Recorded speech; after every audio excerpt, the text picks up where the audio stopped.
Adama, c'est mon grand frère, je l'aime tellement. C'est un homme que je respecte beaucoup. On se connaît, ça fait l'éternité. Et c'est un homme vraiment, un homme qui a une personnalité, qui aime Dieu et qui fait un travail formidable. On a travaillé avec lui en Belgique, dans mes croisades. Le pasteur Adama, il me connaît. Il voyait comment Dieu travaillait. C'est un gars vivable. Et actuellement, il est le surintendant des églises de Dieu à Luxembourg. Il est l'évêque des églises de Dieu à Luxembourg. Nous avons le privilège de l'avoir avec nous aujourd'hui. Alors vous voyez que, comme je disais, que ces mois-ci, cet été, on va recevoir tellement. Aidez-moi à l'accueillir.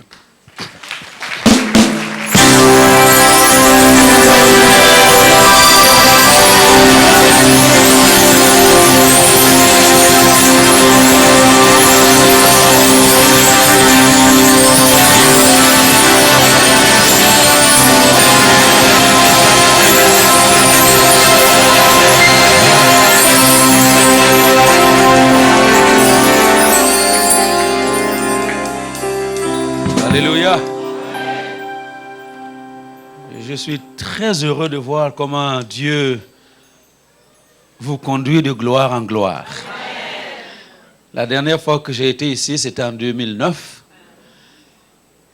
Beaucoup de choses étaient très bien, mais je vois comment Dieu vous a conduit. Et je bénis le Seigneur pour cela. Merci beaucoup, Pasteur Fofi. Merci, Maman Suzy. Merci à ceux qui sont fidèles à l'œuvre de Dieu dans cette église. C'est par vous et avec vous que Dieu réalise ce qui se passe ici.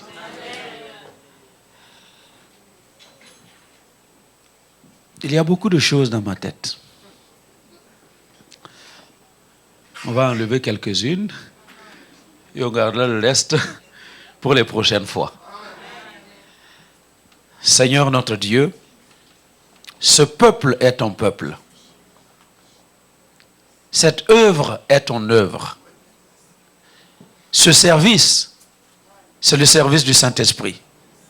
Et nous savons que si toi, tu ne te manifestes en ce lieu, tout ce que je vais dire ne serait qu'un discours sans effet. Mais ce matin, j'ai besoin de ta présence.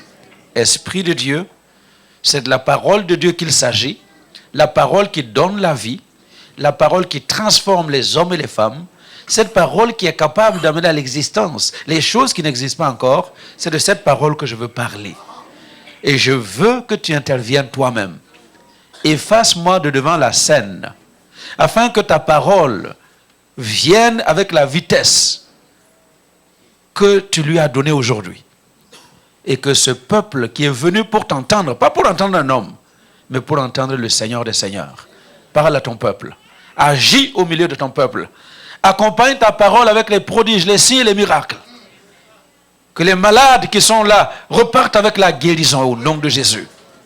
Que celui qui est là avec un espoir perdu retrouve l'espoir. Que ceux qui sont venus troubler repartent avec la paix. Que ceux qui sont venus avec un souci quelconque repartent avec une solution à leurs soucis. Parce que tu es le Dieu qui amène une solution à chacun de nos problèmes.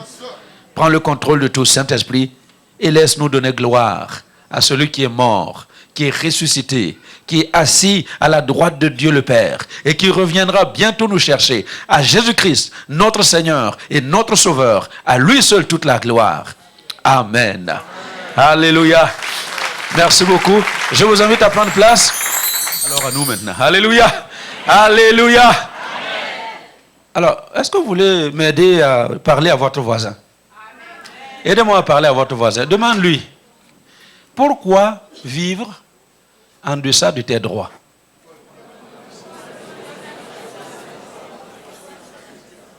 Demandez à l'autre voisin. Pourquoi accepter de vivre en deçà de tes droits? Écoutez-moi bien.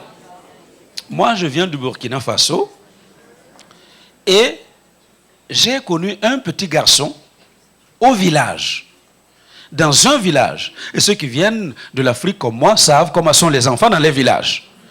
Petit garçon. Son père est mort et puis il est resté orphelin dans un village. Marchant nu-pied, tout nu, dans le village, sans éducation, ne peut pas aller à l'école. Et dans cet état-là, il y a une dame de France qui est venue adopter cet enfant. Une Française de France, blanche. Et elle est venue au Burkina. Elle a signé les papiers pour que cet enfant devienne son enfant. Et une fois que les papiers sont faits, vous savez ce qu'elle a fait? Elle a pris l'enfant, elle lui a acheté des chaussures, elle lui a acheté une tenue comme il se doit, elle a habillé cet enfant et elle lui a payé un billet d'avion pour aller en France, à Toulouse. Quelques 2 ans après, je suis allé à Toulouse et j'ai trouvé cet enfant qui venait du village, qui ne savait pas mettre des chaussures, qui marchait tout nu. J'ai trouvé un beau gosse, bien habillé, qui parle un bon français, parce qu'il va à l'école. Est-ce que vous m'entendez? Et quelques années plus tard, je l'ai rencontré à Paris, policier.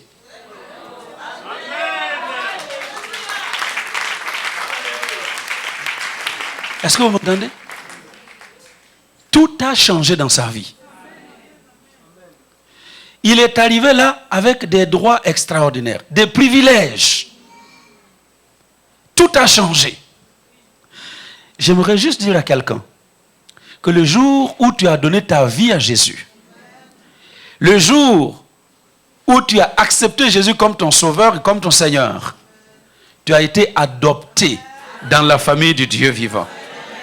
Adopté par le Créateur du ciel et de la terre. Tu as été adopté par le Dieu Tout-Puissant. Tu es devenu son enfant. Et parce que tu es devenu son enfant, écoutez-moi bien, quand on est dans le péché, on est pire que ce petit Africain dans le village. Ce n'est pas question de chaussures, ce n'est pas question de tenue. On est pire, on est dans la boue, on est passez-moi l'expression, dans la merde. Ça se dit ici? Et Jésus nous prend, il nous lave dans son sang et il nous fait entrer dans le royaume de Dieu, en sorte que nous ne sommes plus des étrangers, mais nous sommes gens de la maison de Dieu. Nous ne sommes plus enfants de la colère, mais nous sommes enfants de Dieu. Nous ne sommes plus morts dans nos transgressions et dans nos offenses, mais nous sommes justifiés par le sang de Jésus. Enfants de Dieu. Écoutez-moi bien. Si un petit Africain qui a été adopté par une Française se retrouve avec des droits français, à combien plus forte raison le pécheur, pardonné par Jésus, lavé dans le sang de Jésus, adopté dans la famille du Dieu vivant, se retrouve-t-il avec des droits divins? Tu as des droits divins. Alors il faut refuser de vivre en deçà de ces droits. Est-ce que vous m'entendez? Il y a trop de chrétiens qui vivent en deçà des droits que leur procure le titre d'enfant de Dieu. Vous connaissez le fameux verset de Jérémie 29, verset 11. Qu'est-ce qu'il dit? Je connais les projets que j'ai formés sur vous, projets de paix et non de malheur, afin de vous donner un avenir et de l'espérance. Un avenir et de l'espérance. Et la paix, le bonheur, avec un avenir et de l'espérance. Il y a combien d'enfants de Dieu qui vivent en deçà de ce que Dieu a proclamé dans cette parole? Il y en a combien? Vous connaissez le fameux verset de l'épître de Jean. Bien-aimé, je désire que tu prospères à tous égards et que tu sois en bonne santé comme prospère l'état de ton âme. Il y a combien de chrétiens aujourd'hui qui vivent en deçà de cette norme, qui acceptent d'être malades, qui acceptent d'être confus, alors que nous avons des droits. Ça, ce sont les droits que le Seigneur nous donne. Vous connaissez ce passage où Jésus lui-même parlait dans Marc chapitre 16. À partir du verset 17, qu'est-ce qu'il dit? Voici les miracles qui accompagneront ceux qui auront. Demande à ton voisin, est-ce que tu as cru? Est-ce que tu as cru? Il dit, voici les miracles qui accompagneront ceux qui auront cru. Eh bien, si tu crois, voici les miracles qui doivent t'accompagner. Ces miracles-là doivent te suivre. Partout où tu es, tu dois vivre de ces miracles. Il dit, en mon nom, ils chasseront les démons. Demande à ton voisin, la dernière fois que tu as chassé un démon, ça date de quand? La dernière fois, tu as chassé un démon. Ce matin, merci ma soeur, ça c'est le miracle qui t'accompagne. Mais il y a trop d'enfants de Dieu qui tremblent devant les démons, qui tremblent devant les sorciers, qui tremblent devant toutes les feuilles qui bougent. Pourquoi? Parce qu'on n'est pas conscient que nous sommes sauvés par Jésus avec des droits divins. Chasser les démons, c'est un droit des enfants de Dieu. Il dit à mon nom, non seulement ils chasseront les démons, mais à mon nom, ils parleront de nouvelles langues. J'ai beaucoup aimé ce que le pasteur Fofi disait ce matin. Le parler en langue, c'est vraiment une grâce de Dieu qui nous permet d'être en contact avec le Seigneur. Il sans interférence. Quand je parle dans ma langue maternelle, les démons comprennent ma langue maternelle. Quand je parle en français, les démons comprennent le français. Ils comprennent l'anglais. Ils peuvent venir interférer dans ce que je dis. Mais quand je parle en langue, quand je parle la langue du ciel, quand je parle la langue que seul le Saint-Esprit comprend, quand je prends la langue d'en haut, aucun démon ne peut interférer. Il va essayer, mais il ne comprendra rien. Alléluia. C'est pourquoi, en tant qu'enfant de Dieu, ça c'est un droit. C'est un droit. Et tu ne peux pas vivre en deçà de ce droit-là. Il dit non seulement, ils parleront, ils chasseront les démons, ils parleront de nouvelles langues. S'ils boivent des breuvages mortels, cela ne leur fera rien. Et vous, là, vous avez peur. Quelqu'un prépare à manger. Attention, il ne faut pas manger chez les gens parce qu'on va vous mettre ceci. Quoi? J'ai dit à l'église au Luxembourg, je n'ai peur de rien. Je n'ai peur de personne. Parce que Dieu est pour moi. Il n'y a aucun homme qui peut me faire un mal. Préparez-moi à manger. Mettez votre poison. Je rends grâce à Jésus. Je le mange bien. Et je vais dormir et il n'y aura rien. Alléluia. Pourquoi? C'est un droit. C'est un droit.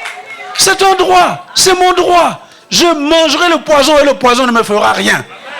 Alléluia. Et qu'est-ce qu'il dit? Ils saisiront les serpents. Ça, c'est un droit. Saisir les serpents. Alors, ici, vous êtes au Canada, il n'y a pas de serpents comme dans mon village. Mais on parle de serpents spirituels. Le serpent ancien, le diable, est venu à Adam et à Ève sous la forme d'un serpent. C'est le serpent qui vient encore tenter. Il dit, vous les saisirez. Et le serpent ne te fera rien. Et il termine. Ils imposeront les mains aux malades et les malades seront guéris. La dernière fois que tu as imposé les mains aux malades, il a été guéri, ça date de quand? C'est un privilège. C'est un droit d'enfant de Dieu. C'est pourquoi ce matin, je suis là pour insister. Pourquoi tu vas accepter de vivre en deçà de tes privilèges? Tu n'as pas le droit de vivre en deçà de tes privilèges.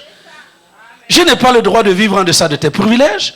C'est un des honneurs que nous faisons à Dieu de vivre en deçà de nos privilèges. Est-ce que vous m'entendez?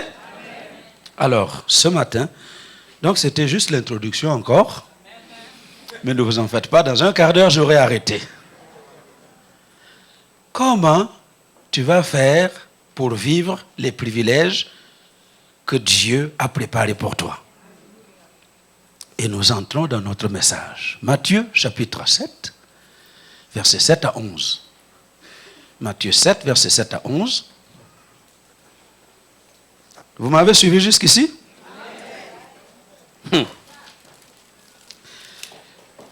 Matthieu dit là, vous connaissez le passage. Il est simple. Demandez. Allez-y.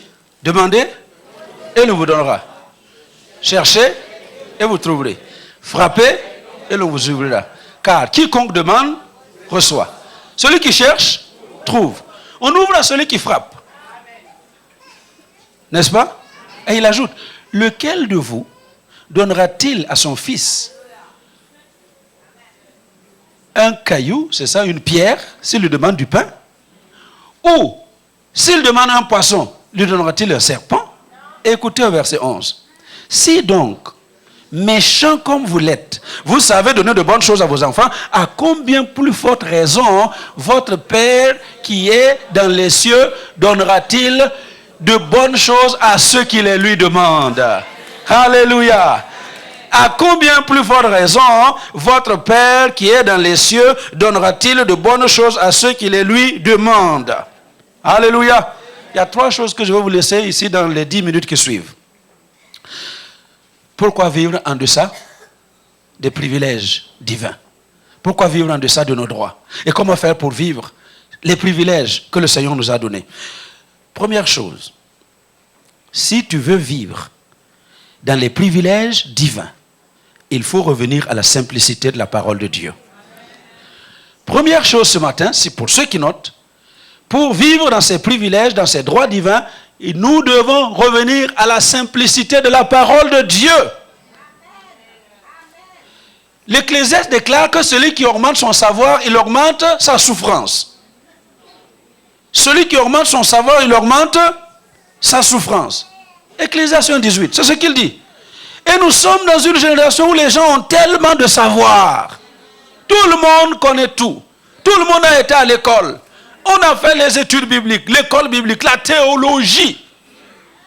On a fait tout ça, augmenter le savoir. Il dit, celui qui augmente son savoir, il a augmenté sa souffrance. Et c'est comme ça que nous avons aujourd'hui des docteurs en théologie qui ne croient même pas dans les miracles qui sont écrits dans la Bible. Nous avons des éminents professeurs dans les facultés de théologie qui ne croient pas dans ce qui se passe, dans ce qui est dit dans la Bible. Ils ont tellement étudié, leur savoir s'est accru qu'ils sont perdus aujourd'hui. Mais nous devons revenir à la simplicité de la parole de Dieu. Dieu parle simplement. Sa parole est simple. Même le plus petit enfant peut la comprendre. Alléluia. C'est quand nous avons essayé de chercher les choses, de fouiller dans les choses, quand nous avons essayé d'étudier, d'aller au-delà de ce que nous devons faire. En ce moment-là, alors, nous nous perdons. Mais nous devons revenir à la simplicité de la parole de Dieu. Alléluia. Et ici, il dit, si quelqu'un demande, il va recevoir. C'est simple. Demandez et vous recevrez. Est-ce que vous m'entendez? Est-ce que vous croyez que quand vous demandez, vous recevez? C'est aussi simple que ça. La foi d'un enfant. Je demande, je reçois. Celui qui demande, il reçoit. Celui qui cherche, il trouve. Celui qui frappe, on va lui ouvrir. Pourquoi ne pas revenir à cette simplicité et de croire que si je demande quelque chose à Dieu, il me le donne? Notre problème, c'est que nous interprétons la parole de Dieu par rapport à nos expériences personnelles. Est-ce que vous m'entendez?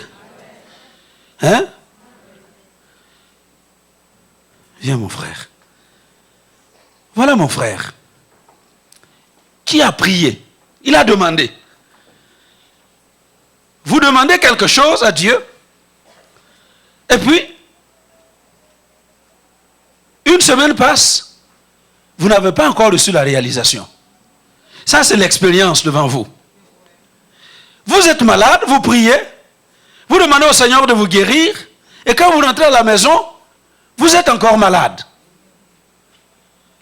Vous avez prié pour que Dieu vous donne un peu plus d'argent pour mieux vivre, et la parole nous dit que si vous demandez, il va vous donner. Mais vous avez fini de prier, vous retournez à la maison. Je ne sais pas si au Canada c'est comme en Europe, mais les factures, ça vous arrive tous les jours. Ici aussi il y en a. Je connais des amis, quand il va ouvrir la boîte aux lettres là, la main tremble. Qu'est-ce que je vais trouver dedans? Qu'est-ce que je vais y trouver? Vous avez prié pour avoir de meilleurs moyens pour vivre. Et quand vous arrivez à la maison, ce sont les factures. Et vous arrivez à la maison, vous entendez, vous savez, les factures parlent. Hein? Toi, tu es enfant de Dieu, tu parles en langue, tu pries en langue, tu viens de l'église, tu as été gonflé à bloc là, tu dis oui, mon Dieu, pourvoira tous mes besoins. Tu arrives là et puis tu entends les factures qui disent hey, d'où est-ce que tu viens? Tu viens de l'église, hein? Nous voici là. Vous comprenez ça? Maintenant, si lui, il essaye d'interpréter ce qu'il y a devant lui,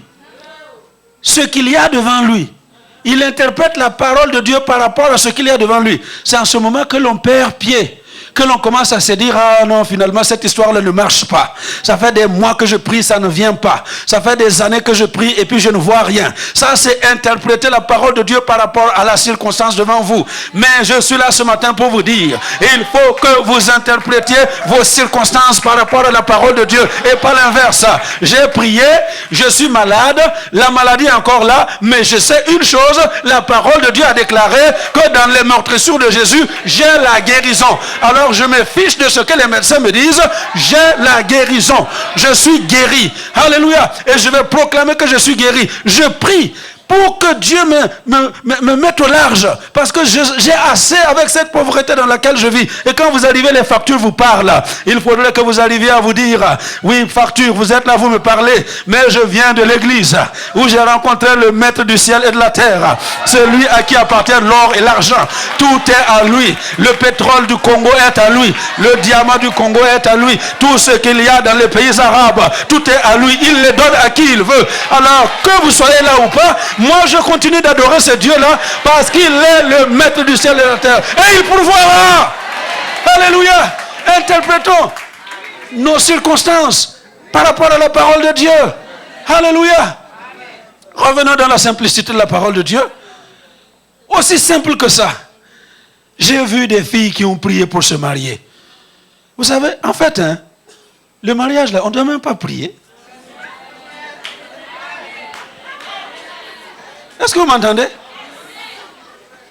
Le mariage, tu n'as même pas besoin de prier. Tu sais ce que tu as besoin de faire? Attache-toi à Dieu. Sers Dieu. Reste dans la maison de Dieu. Et le mari viendra te trouver là.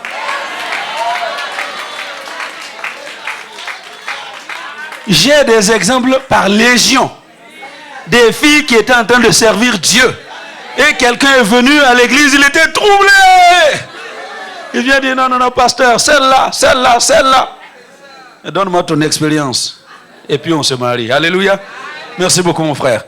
Écoutez, donc première chose que nous avons à faire, c'est revenir dans la simplicité de la parole de Dieu. Quand tu lis la Bible et tu vois une promesse de Dieu, sache que cette promesse est aussi pour toi.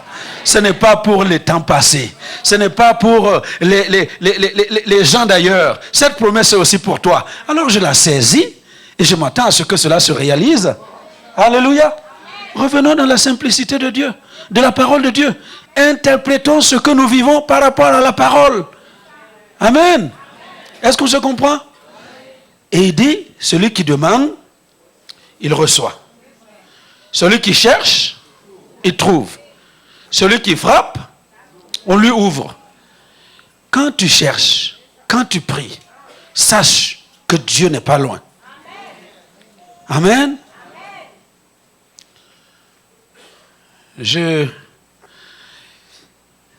Nous avons pas mal de témoignages. Vous voyez, dans mon pays, quand je vous parle de vous attacher à ce que Dieu dit, il y a un jeune homme. Il priait pour se marier et puis c'était un peu compliqué. Et il décide de s'entendre avec Dieu. Est-ce que vous m'entendez? Demandez et l'on vous demandez. Alors, et il a demandé. Il dit, Seigneur, je te demande, j'ai assez du célibat, je veux vraiment me marier. Et ce dimanche-là, je vais aller à l'église. Je vais aller à l'église. Et j'accepte que la première fille que je vais rencontrer à l'église, pas la femme, la première fille que je vais rencontrer à l'église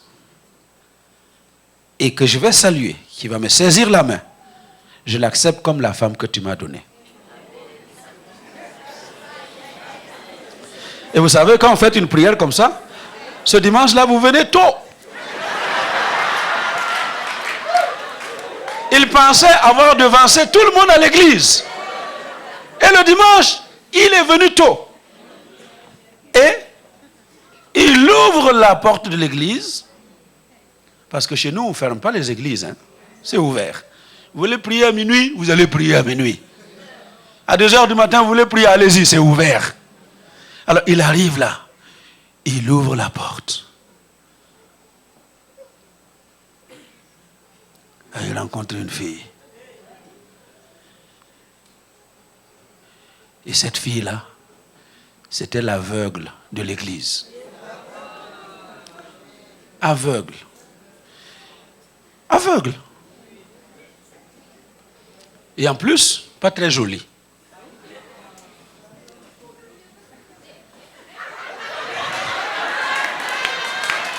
Et il dit non, Seigneur, non, c'est pas possible. Mais, vous savez, quand vous êtes habitué avec Dieu, vous entendez sa voix. Vous êtes habitué, vous entendez sa voix. Et pendant qu'il commence à tergiverser dans son cœur, il entend la voix qui lui dit, n'est-ce pas ce que tu as demandé?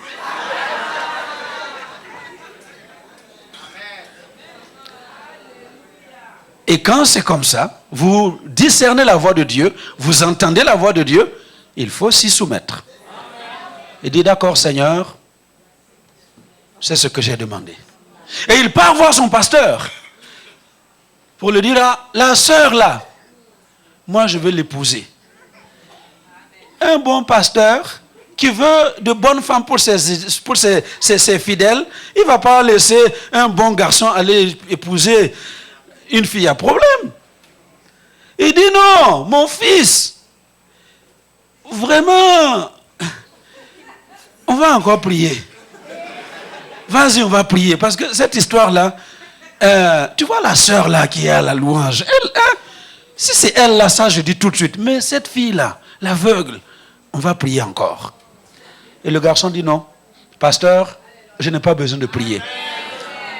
Écoutez-moi bien, jeunes gens, quand vous avez entendu la voix de Dieu, arrêtez de prier. Agissez. Christ en action. Quand tu as entendu la voix de Dieu, ce n'est plus le moment de prier. C'est le moment de l'action. Il dit non, pasteur, je n'ai plus besoin de prier. J'ai déjà parlé avec Dieu. Et avec Dieu, je me suis entendu que je vais épouser cet enfant. Et ils ont organisé le mariage. Et vous savez, le jour du mariage, l'église était pleine comme maintenant là. Plein. Les gens sont venus pour... Certains étaient là pour se moquer.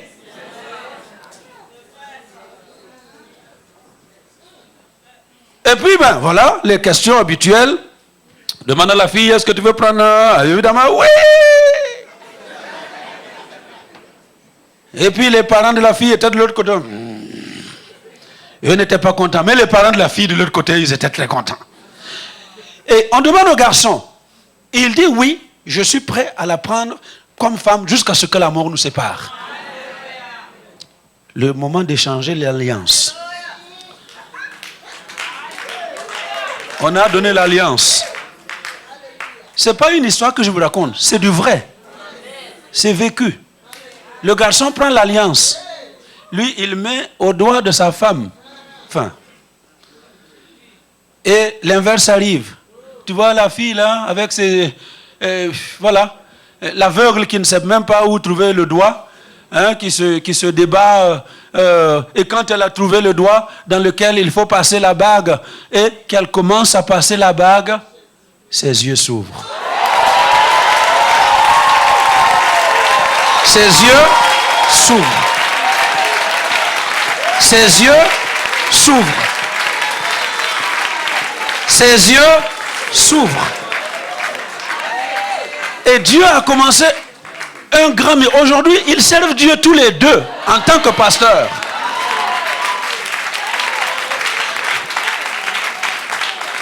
La parole de Dieu, la parole de Dieu, la parole de Dieu. Quand tu as entendu la parole de Dieu, marche dans la parole de Dieu. Quand tu as entendu la parole de Dieu, saisis la parole de Dieu. Quand tu l'as entendu, qu'importe ce qu'il y a devant toi, il faut que cette parole devienne l'autorité dans ta vie. Nous devons arriver à un moment où nous faisons de la parole de Dieu la seule autorité de notre vie. Ce n'est pas l'autorité de nos parents, ce n'est pas l'autorité de la société, ce n'est pas l'autorité de nos études, mais la parole de Dieu, elle doit devenir notre autorité. Et ce garçon a vu la gloire de Dieu en faisant de la parole de Dieu la seule autorité de sa vie. C'est pourquoi le psaume 1 dit, je termine par cela. Qu'est-ce que le psaume 1 dit? Heureux l'homme qui ne marche pas selon le conseil des méchants, qui ne s'arrête pas sur la voie des pécheurs et qui ne s'assoit pas en compagnie des moqueurs. Verset 3. mais qui trouve son plaisir dans la loi de l'Éternel, qui la médite jour et nuit. Cet homme-là qui médite la parole jour et nuit, il est comme un arbre planté près d'un courant d'eau. S'il donne son fruit en sa saison, et tout ce qu'il fait, lui réussit. Tout ce qu'il fait, lui réussit. Tout ce qu'il fait, lui réussit. Je suis là pour vous dire ce matin, le courant d'eau auprès duquel tu dois t'implanter comme un arbre dont les feuillages ne se flétrissent pas et dont les fruits viennent en toute saison. Ce fleuve-là, c'est la parole de Dieu, c'est l'Église. Alléluia. Où est mon arbre? Il est derrière. Écoutez bien. Il dit, l'homme là, il est comment? Planté. Comme une plante. L'arbre planté près d'un courant d'eau. Ce qu'il fait, lui réussit. Il reste vert. Il est productif. Comme le pasteur disait toujours. Mais vous savez, notre problème avec les chrétiens aujourd'hui, on a du mal à nous implanter près de ce courant d'eau. On est là, courant d'eau, qui s'appelle Christ en Action, Montréal. Et puis, pour un rien, généralement pour un rien. On dit non, Christ en Action, Christ en Action, non, moi, on quitte Christ en Action. Et puis on va à Assemblée du plein évangile de Mars. Oui, je pense qu'à Mars, je vais être mieux. Allez, on s'installe à Mars. Et puis voilà, on s'en est là. Oh, maintenant, oh oui, voilà, j'avais raison de quitter Christ en Action. Maintenant, c'est le feu. Maintenant, c'est le... maintenant, c'est... Vous savez, les gens, quand ils quittent l'église, hein, ils vont inventer toutes sortes de choses contre l'église. Et là où ils vont se retrouver, ils vont dire que c'est le ciel sur la terre. Et puis maintenant, arrivé là-bas, on se rend compte qu'à Mars, hein, il n'y a pas que des brebis dans l'église. Il y a des boucs avec des cornes. Et les cornes là, ça pique et ça fait mal. On dit non, Mars, c'est pas bon. Allez, je vais aller au Burkina Faso. Oui. Je vais aller là. Comme quelqu'un m'a dit, ah, non, moi d'ailleurs je n'aime pas les Burkinabés. Je n'aime pas les Burkinabés. Je les déteste. Mais vous savez, maintenant mon seul pasteur, c'est pasteur Karambiri. Vous savez qui est Karambiri? Burkinabé. Elle a quitté notre église. Et puis elle dit non, je déteste les Burkinabés. Je ne les aime pas, je les ai quittés. Maintenant mon seul pasteur, c'est le pasteur Karambiri. Burkinabé. Voilà. Je m'installe là, au Burkina Faso. Et on se rend compte qu'au Burkina Faso, il y a des moussis, il y a des peuls, il y a des Bissa, il y a des gens bizarres aussi, qui sont aussi bizarres qu'au Luxembourg, qu'au Canada. Est-ce que vous m'entendez? Imaginez-vous, cette plante-là, elle va produire quoi?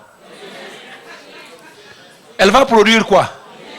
Vous plantez, vous déracinez. Vous plantez, vous déracinez. Vous plantez, vous déracinez. Cette plante ne produira rien. Et c'est ce qui fait que plusieurs sont en train de vivre en deçà de leurs privilèges. Dis à ton voisin, arrête de te déplanter. Plante-toi définitivement. Alléluia. Alors soyez bénis au nom de Jésus.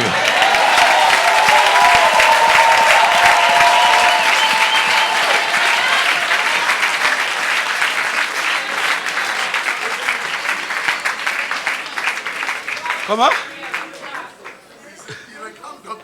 Mais bon, on m'a dit 11h alors. Encore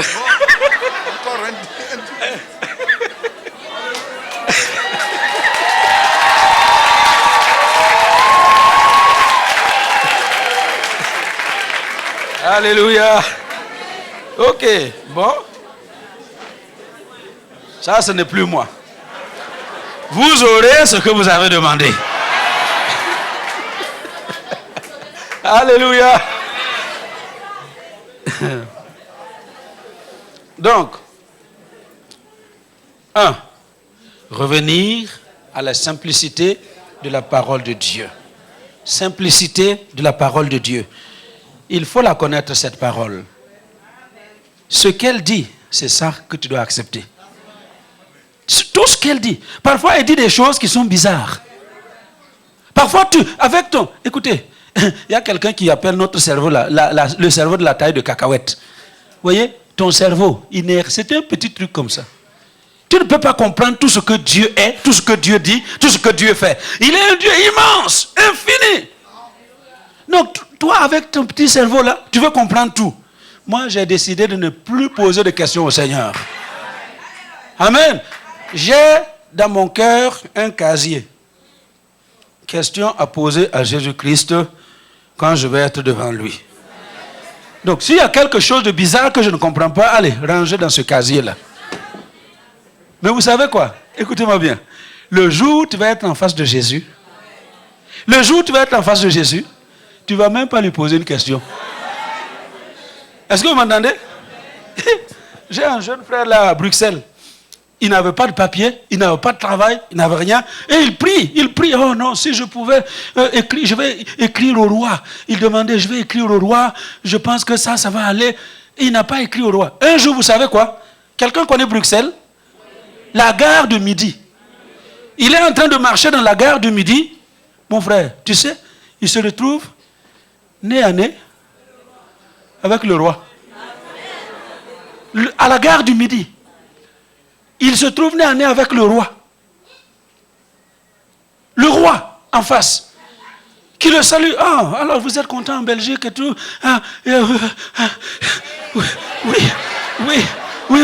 Oui, je suis content. Hein? Est-ce que tout va bien? Oui, tout va bien. Vous savez quoi? Il a hablé comme ça, le roi est parti. Merci beaucoup. Il arrive à la maison, il explique à sa femme. Il dit, j'ai rencontré le roi. J'ai rencontré le roi à la gare du Midi. La femme lui dit, mais tu lui as posé le problème.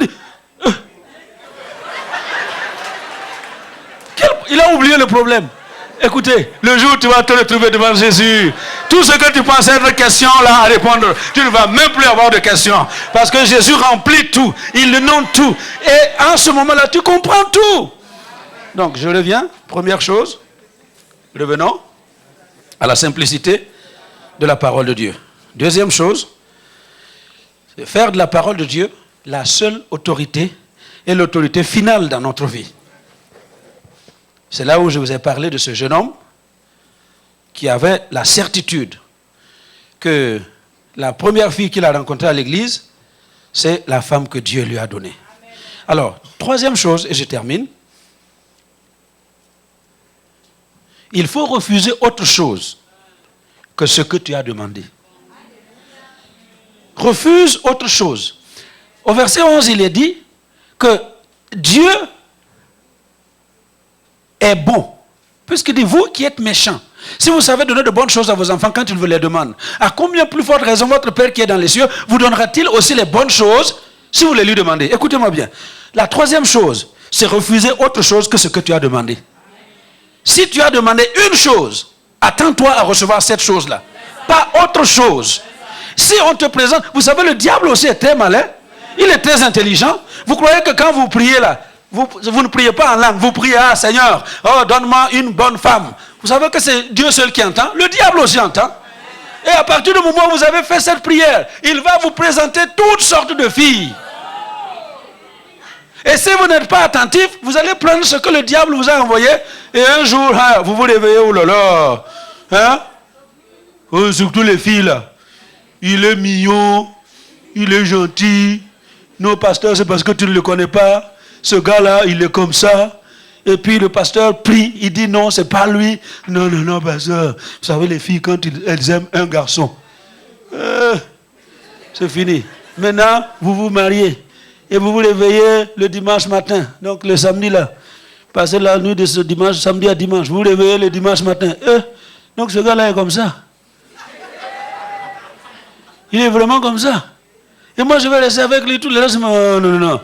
Et puis vous vous rendez compte que non seulement il est comme ça, mais il a aussi de la puissance dans les poings. C'est un Mohamed Ali. Caché.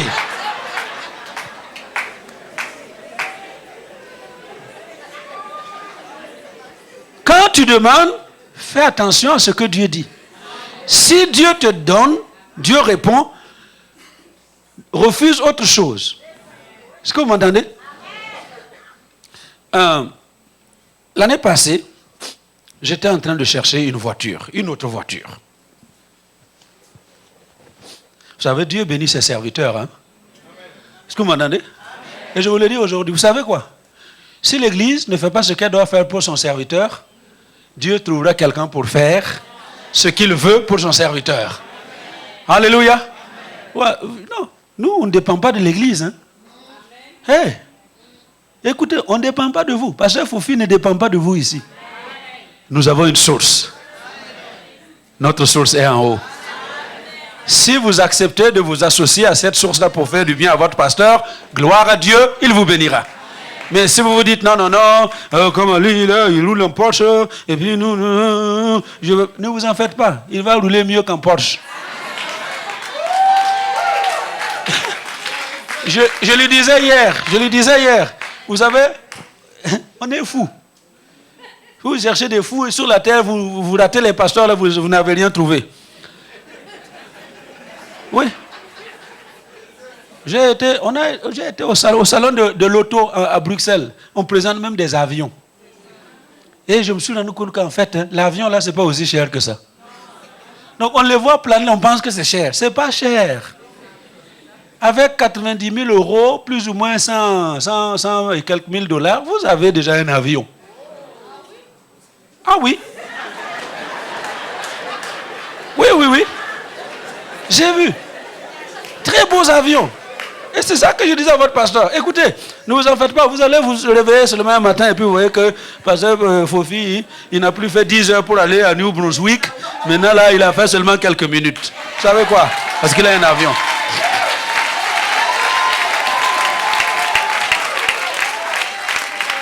Mais quand tu demandes, refuse autre chose. Donc moi, je cherchais une autre voiture. Et puis, vous savez, l'église est très gentille. Ils ont dit non, on va payer une voiture pour notre pasteur. Et alors j'entendais les gens qui disent, oh mais non, moi j'ai été en Allemagne, j'ai acheté ma voiture à 2000 euros. Pourquoi on n'est pas acheté une voiture à 2000 euros pour le pasteur? J'ai dit, Seigneur, ce pays-là, c'est toi qui m'as envoyé. Moi, je ne me suis pas appelé. J'étais un officier de la gendarmerie. J'étais tranquille dans mon coin. Je gagnais un bon salaire. Ma femme travaillait. Tout ce que je voulais, c'était gagner de l'argent pour aider les pauvres pasteurs. Et puis tu m'as appelé à devenir un pauvre pasteur. Alors maintenant là,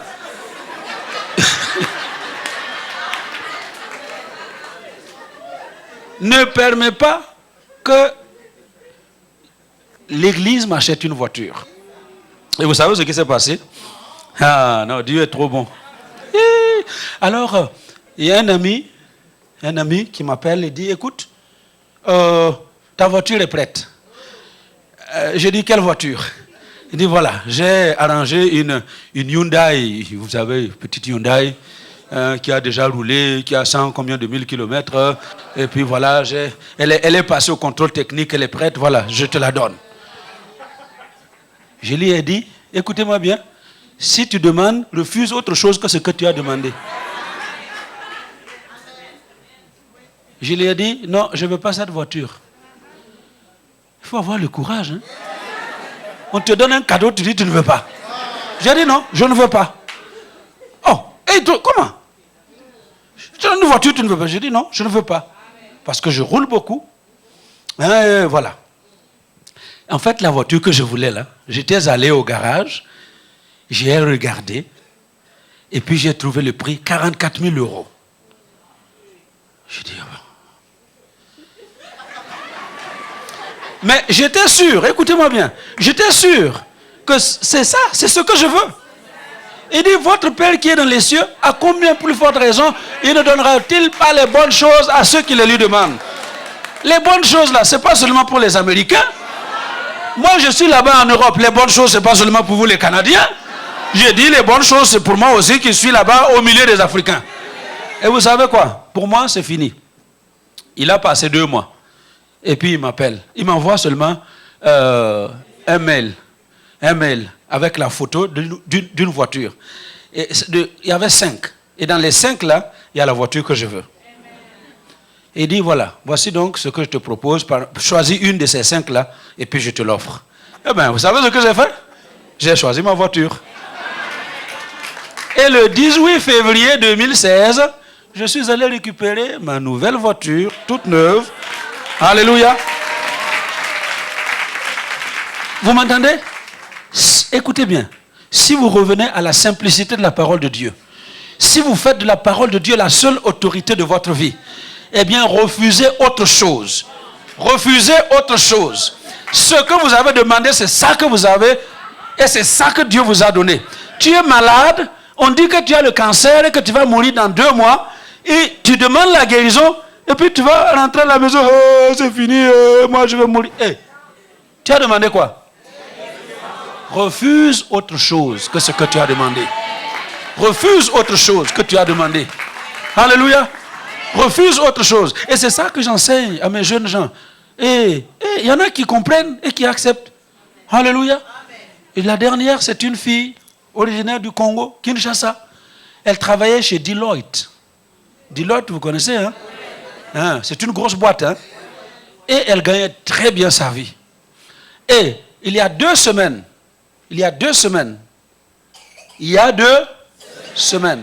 elle vient me trouver dans le bureau et dit, pasteur, moi je ne veux plus travailler chez Deloitte.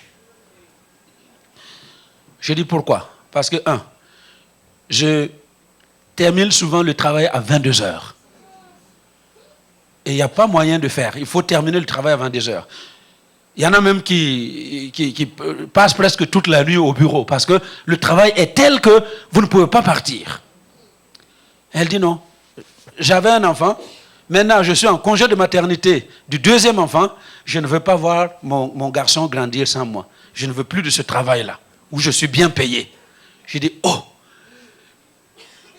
Alors, je la mets à genoux. J'ai dit, bon, on va prier. Il y a 2 semaines, il y a 2 dimanches, on a prié. Et elle est partie. Le lundi soir, elle m'appelle avec des cris au téléphone. Pasteur, je viens de signer mon contrat à durée indéterminée dans une autre boîte, avec des horaires aménagés. Et 800 € au-dessus de ce que je gagnais chez Deloitte.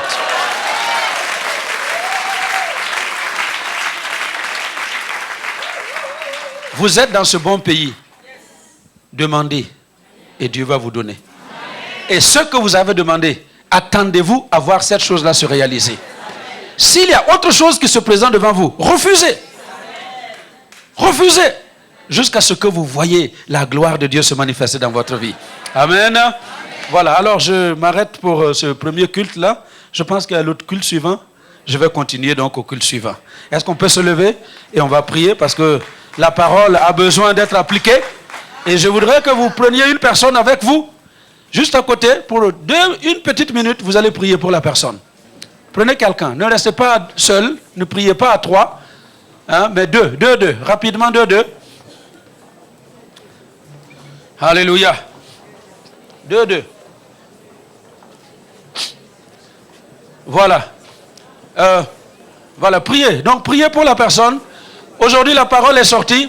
Elle doit s'accomplir dans la vie de votre partenaire de prière. S'il est malade, qu'il reçoive la guérison au nom de Jésus. S'il y a un besoin quelconque, eh bien, demandez et le Seigneur donnera. Seigneur, merci. Parce que tout ce que nous te demandons aujourd'hui, tu nous l'as déjà donné. Et nous nous attendons à toi. Sois béni pour l'œuvre que tu as réalisée.